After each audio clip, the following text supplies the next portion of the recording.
Bom dia, terceiro ano. Como é que vocês estão? Tudo bem? Tudo tranquilo? Vocês aí do Colégio Hipólito, todo mundo com saúde, né? Graças a Deus, em paz. Que bom, né? Então vamos torcer para que todos continuem assim, né? Saudáveis. Bom, então na aula passada nós falamos sobre o que mesmo? O uso do S, do SS, né? Quais são as vogais que vêm antes dessas letras? Bom, então eu deixei aí uma atividade a partir da página 194, né? Iniciando da terceira questão até a sexta questão, onde nós vamos tratar desse mesmo assunto, né? O uso do S. Bom, então vamos lá pegar o livro de vocês, todo mundo, lápis, a borracha, para a gente iniciar nossas correções, tá certo? E lembrando sempre de manter a higiene das mãos, não vamos relaxar nos nossos cuidados pessoais, né? Tá certo? Para a gente não ser mais uma vítima, então vamos nos cuidar, tá certo? Bom, então iniciando aí, na terceira questão, diz exatamente o seguinte.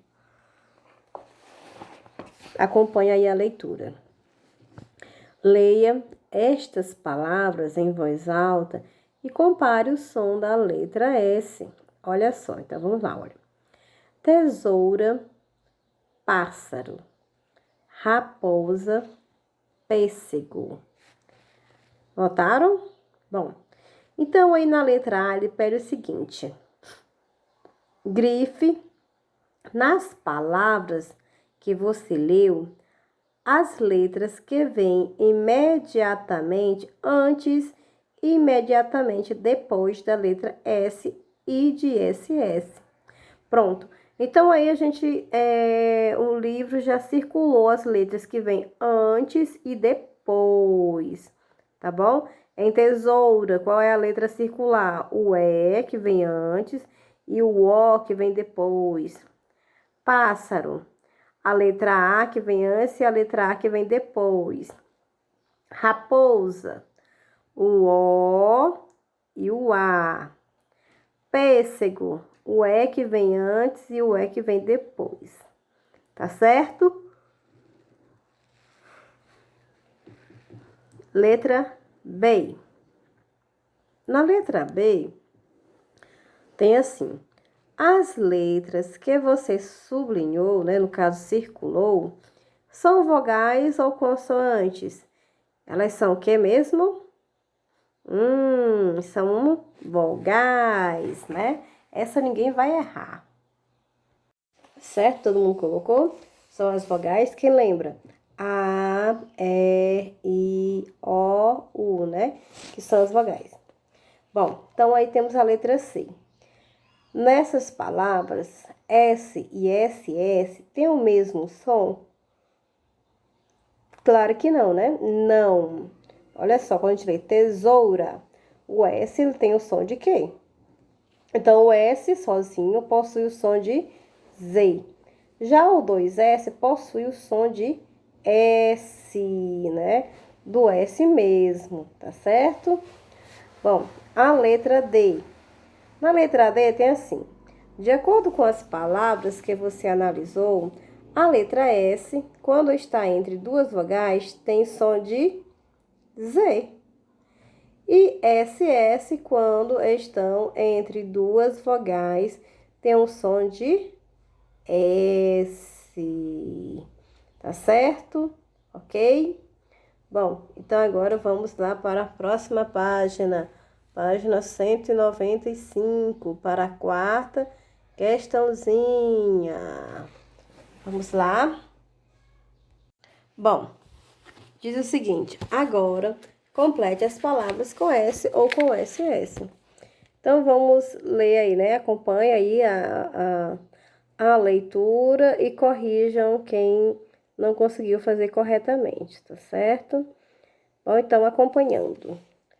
Agasalho, um S. Travesseiro, 2 S. Tosse, 2 S. Desenho, S. Fantasia, S. Passado, SS. Música, S. Besouro, S. Mesa, S. Passeio, SS. Assado, SS. Camisa, S. Confusão, S. Presente, S. E tesouro, S, ok? Então, aí, a partir daí, eu acho que vocês puderam observar, né, que o S sozinho tem o que? O som de Z. E quando for, no caso, o uso das vogais, né? Se tiver dúvida, tem duas vogais, uma antes e outra depois do S. Então, pronuncia a palavra. Se tiver o som de Z, vai ser apenas um S. Se tiver o som de S, então vai ser o uso de dois S's. Entendido, gente? Então, memorizar essa regrinha, que é uma coisa para a vida toda, para que vocês escrevam corretas, não erre mais a escrita das palavrinhas. Tá bom? Bom, então agora vamos lá para a nossa quinta questão, que nós temos aí o seguinte: leia as palavras abaixo e observe as sílabas destacadas. Olha só. Boca, boquinha. Então, observe que aí nós temos a letra C, né, ó. Tá em destaque, boca. E depois, boquinha. E está em destaque o quê? O Q e o I, o U. Então, observe aí, percebam, né, a substituição do C pelo QU, para marcar, né, o diminutivo das palavras terminadas em K e CO. Então, observe bem essa troca aí, tá certo? Bom, então agora, né, vamos escrever as palavrinhas, o diminutivo dessas palavrinhas que nós temos aí, tá? Com o tipo de letra que sentirem à vontade, né? E após vocês vão ver. Olha, então boneca fica como? Bonequinha. Porco, porquinho. Macaco, macaquinho. Bom, crianças, vocês estão sempre escrevendo na cursiva, né? Não podem esquecer disso, tá? Sexta questão. A sexta questão é uma questão para que a gente possa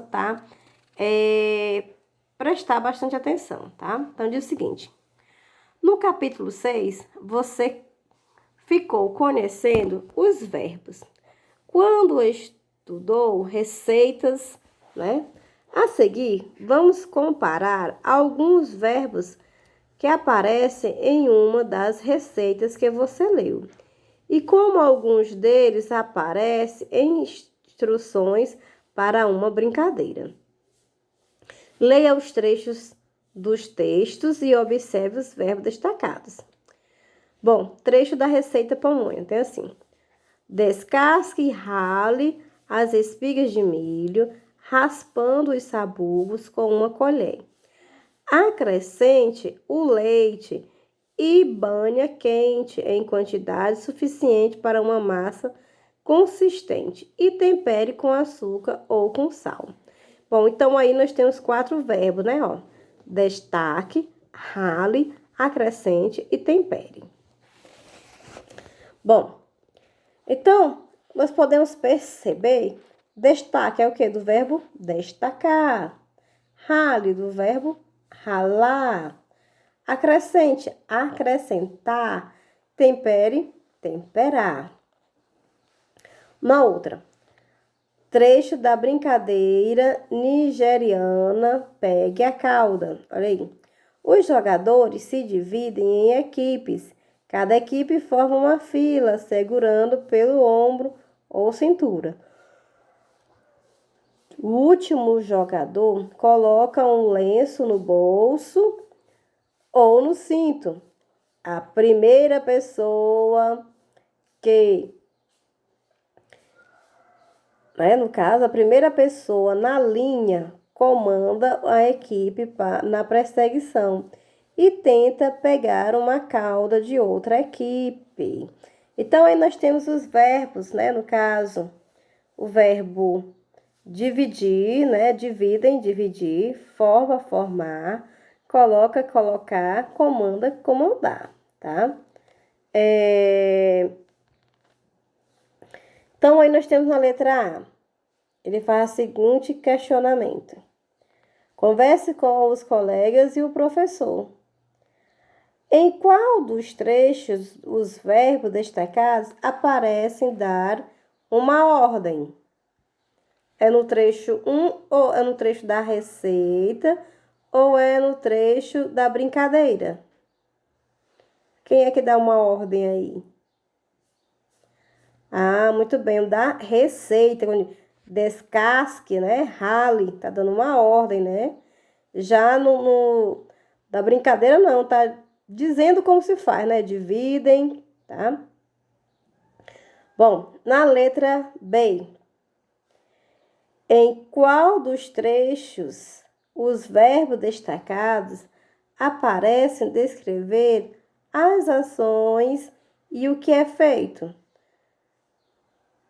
Bom, as ações e o que é feito está no trecho da brincadeira, né? No trecho 2 aí, quando ele diz dividem, forma, comanda, coloca, tá bom? Já a letra C, ele diz: os verbos destacados nos dois trechos cumprem ou não a função de mostrar como fazer algo e por quê? Bom, aqui no caso, né, nas receitas, o modo imperativo, que no caso dá uma ordem, né, que exprime uma ordem, manda fazer algo, é mais comum, né? Embora o verbo no infinitivo não conjugado, tipo descascar, ralar, etc., também possam aparecer como na receita de caldo de piranha, vista no capítulo 6.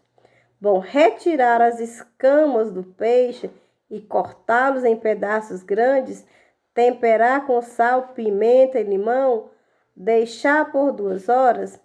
Bom, então isso aí expressa o quê? Né? Bom, então nesse caso, sim, né? Os verbos nos dois trechos cumprem a sua função, sim, né? Os verbos de ambos os trechos orientam sobre como fazer algo, embora, né, os do primeiro estejam no imperativo, dando uma ordem, e os do segundo no infinitivo não flexionado, tá certo? Então, a resposta da letra C, sim, os dois cumprem. Bom, aí temos aí uma parte azul que diz o seguinte, o quadrinho azul. A receita culinária, assim como as regras ou instruções de jogos e brincadeiras, e ainda as bulas de remédio, manuais de instrução, serve para instruir alguém a fazer algo, preparar um prato, realizar uma brincadeira, tomar, né, corretamente um remédio ou montar algum objeto. Por isso são chamados de textos instrucionais. Estão dando uma instrução. Nele, os verbos aparecem geralmente expressando ordem, sugestões, pedidos ou descrevendo a ação realizada. Legal, né? Bom, então é isso. Tá certo? A gente finaliza essa primeira parte. Agora eu quero que vocês vão lá para a página, para o próximo capítulo, página 200, tá certo? Então vamos lá para a página 200, onde tem amizades verdadeiras, né? O que eu quero que vocês façam? Bom, então preste bem atenção, que nós vamos ver antes da gente ver esse texto, a gente vai falar um pouquinho sobre o travessão, né? O travessão, o que é o travessão? É um sinal de pontuação cuja finalidade é indicar o discurso direto, ou seja, a fala de um personagem, ou enfatizar, destacar a passagem de texto, né? O travessão é um sinal de pontuação representado por um tracinho na horizontal e tem como objetivo marcar o discurso direto, ou seja, a fala de personagens ou destacar trechos de textos, tá certo? Então, observe aí na página que eu falei para vocês, na página 200, tem um textozinho que tem assim, ó. Promessa, né? Aqui, jojoba, né? Logo no início do texto, nós temos o que aí? Um travessão, onde tem a palavra promessa é promessa, pai. Você me prometeu e agora eu tenho que cumprir a promessa. Não quero nem saber. Aí, de novo, mas não tem jeito, Karina. Eu já procurei em tudo quanto é lugar, casa de bicho, e não achei nenhum pônei. Bom, então, observe que o texto, né? Todas as partes começam com o quê? Com um travessão, que é esse traçozinho aí. Esse traço é chamado de travessão. Como ele diz aqui o uso dele, ele é para quê? Para indicar a fala dos personagens, né? Então, está indicando qual é o personagem que está falando. O travessão, assim como as aspas, é utilizado para marcar a fala de personagens em textos narrativos. Veja o exemplo abaixo. Pedro chegou ao trabalho e perguntou ao colega. Bom, aí é a fala do narrador. Aí agora nós vamos ver a fala do Pedro, né? Olha só, João, você fez o relatório trimestral? Isso é o Pedro fazendo uma pergunta para o João. Bom, então vocês podem observar que a passagem intercalada pelos travessões, né? João fez o relatório trimestral, está em discurso direto, né? Isso que está mostrando a fala do personagem. E por isso, introduzida por travessões. A mesma passagem poderia estar entre aspas também, né? Então, observe que tanto o travessão quanto as aspas também indicam fala de personagens. Só que qual dos dois é mais utilizado? Normalmente nós usamos o travessão. Então, observe aí na página 200 esse texto de jojoba, como, né, foi usado o travessão. Em várias situações, o travessão está sendo usado aí, né?